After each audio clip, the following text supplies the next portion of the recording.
తాకట్టులో ఉన్న బంగారానికి తక్షణ విముక్తి. ఈ రోజు మార్కెట్ రేట్ క్యాష్ మీ చేతిలో. శివ గోల్డ్ కంపెనీ, మీ నమ్మకానికి మా హామీ.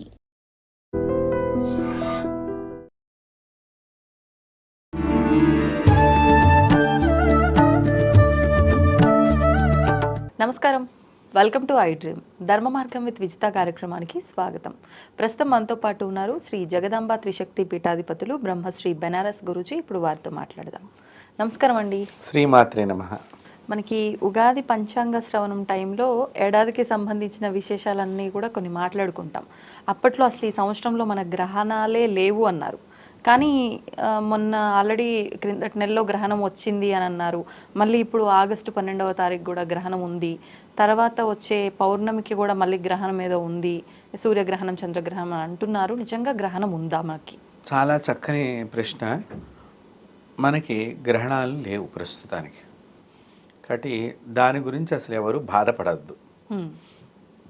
చాలా ఛానల్స్లో కూడా నేను ఈ విషయం గురించి ఎవరెవరో నాకు ఫోన్లు చేయటం, ఇలా ఆ ఛానల్లో చెప్పారు, ఈ ఛానల్లో చెప్పారని చెప్పి చాలామంది నాకు ఫోన్లు చేస్తున్నారు. గ్రహణాలు ప్రస్తుతానికి మనకేమీ లేవు. కాబట్టి కొన్ని గ్రహణాలు అవి భూమి మీదకి సంబంధం లేకుండా ఏర్పడితే మనం దాన్ని పాటించిన అవసరం లేదు.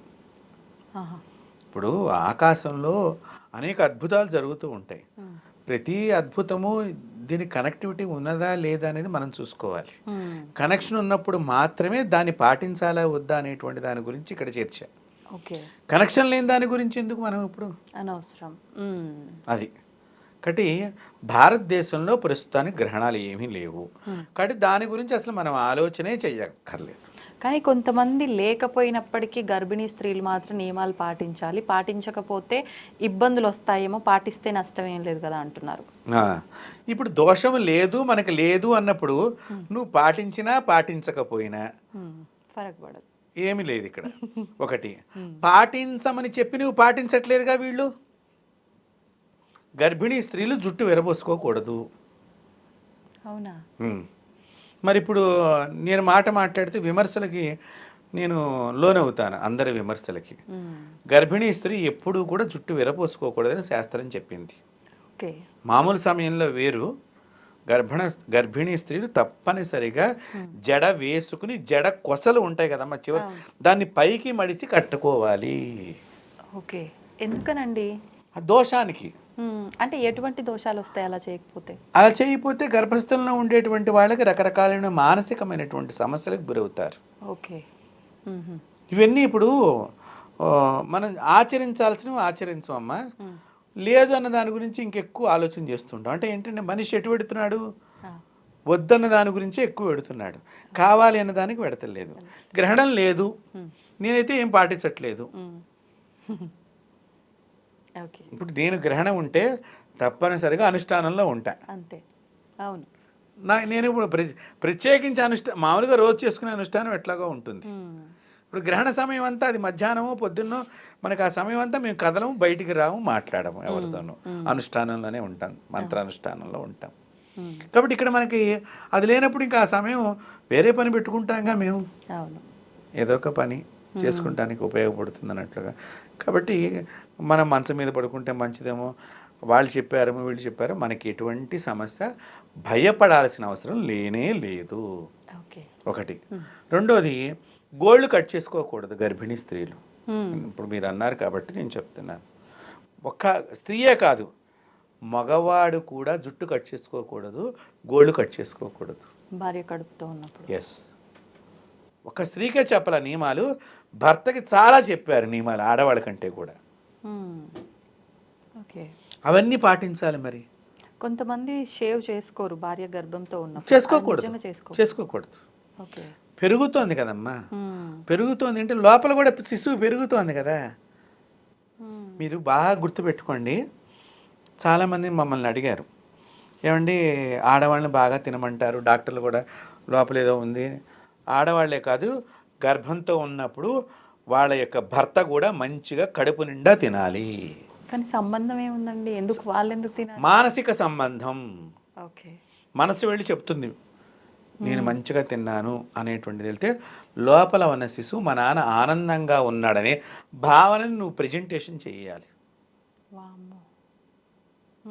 ఇది మానసిక శాస్త్రం, దీని వేదంలో చెప్పబడి ఉంది. ఓకే. తర్వాత ప్రతిరోజు కూడా భార్య యొక్క దగ్గరగా కూర్చుని గర్భంతో ఉన్నప్పుడు ఇట్లా పొట్ట మీద చేయబెట్టి 4 మంచి మాటలు తన భార్యకి ఆనందం కలిగే మాటలు చెప్పాలి.